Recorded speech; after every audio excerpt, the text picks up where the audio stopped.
Hi అండి, అందరికీ నమస్కారం. తెలుగు బోధన ఛానల్కి స్వాగతం అండి. ఇది తెలంగాణ ఆంధ్ర సంబంధించినటువంటి టెట్ డిఎస్సి ఇతర కాంపిటేటివ్ ఎగ్జామ్స్ అన్నింటికీ కూడా చాలా ముఖ్యమైనటువంటి బిట్ అండి.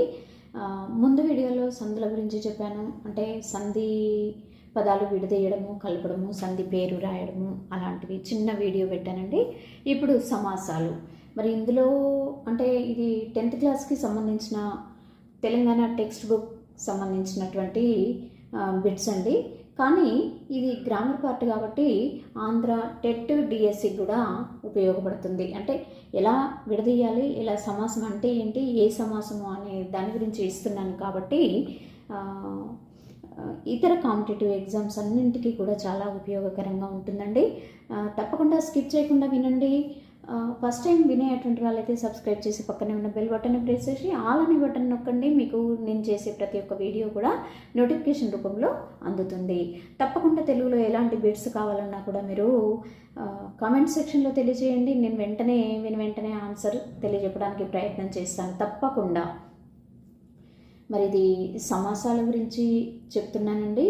ఆప్షన్స్ ఇచ్చాడు కానీ నేను డైరెక్ట్ ఆన్సర్ మాత్రమే చెప్తున్నాను, మీకు టైం వృధా చేయకుండా. సొంత కరెన్సీ అనేది అంటే ఇక్కడ ఏమన్నాడు, సొంత కరెన్సీ అంటే సమాసాన్ని విగ్రహవాక్యంగా రాస్తే ఏమవుతుంది అనేది ఆప్షన్ ఇచ్చాడు. డైరెక్ట్ నేను చెప్తున్నాను.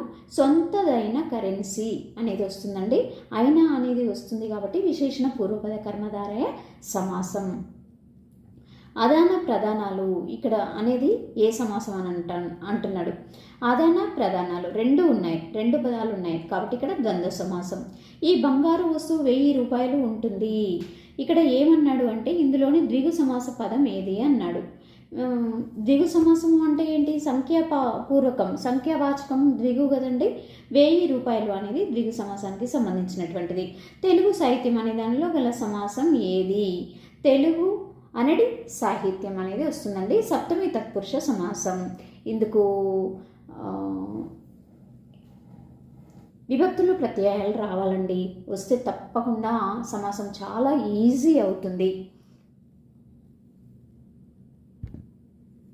ఇక్కడ చూడండి, రైతాంగ పోరాటము ఈ సమాసం యొక్క విగ్రహవాక్యం ఏమవుతుంది అన్నాడు. రైతాంగోల్ అంటే రైతుల యొక్క పోరాటము అనేది వస్తుంది. ఈ యొక్క అనేది షష్ఠి తత్పురుషకు సంబంధించింది కాబట్టి షష్ఠి తత్పురుష సమాసం.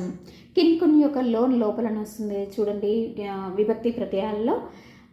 యొక్క అనేది ఇక్కడ వస్తుంది విగ్రహవాక్యంలో కాబట్టి షష్ఠి తత్పురుష సమాసం.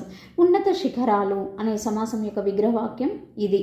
ఉన్నతమైన శిఖరాలు అనేది వస్తుందండి. ఉన్నత శిఖరాలు అంటే ఉన్నతమైన శిఖరాలు అనేది విగ్రహవాక్యంగా వస్తుంది.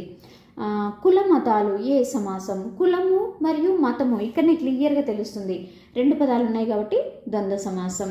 హైదరాబాదు నగరము ఎలాంటి పేరు ముందుగా వచ్చినా కూడా దాని గురించి చెప్పాలి అంటే హైదరాబాదు అనే పేరు గల నగరము అనేది సంభావన పూర్వపద కర్మధారయ సమాసంగా చెప్తూ ఉంటామండి. సంభావన పూర్వపద కర్మధారయ సమాసం. ఇక్కడ చూడండి, మల్లె పువ్వు అనేది ఉదాహరణ ఎగ్జాంపుల్ చెప్తున్నా. మల్లె అనే పేరు గల పువ్వు అనేది వస్తుందండి. హైదరాబాద్ అనే పేరు గల నగరము అనే పేరు గల అనేది వస్తుంది కాబట్టి విగ్రహవాక్యంలో సంభావన పూర్వపద కర్మధారయ సమాసం అవుతుందండి.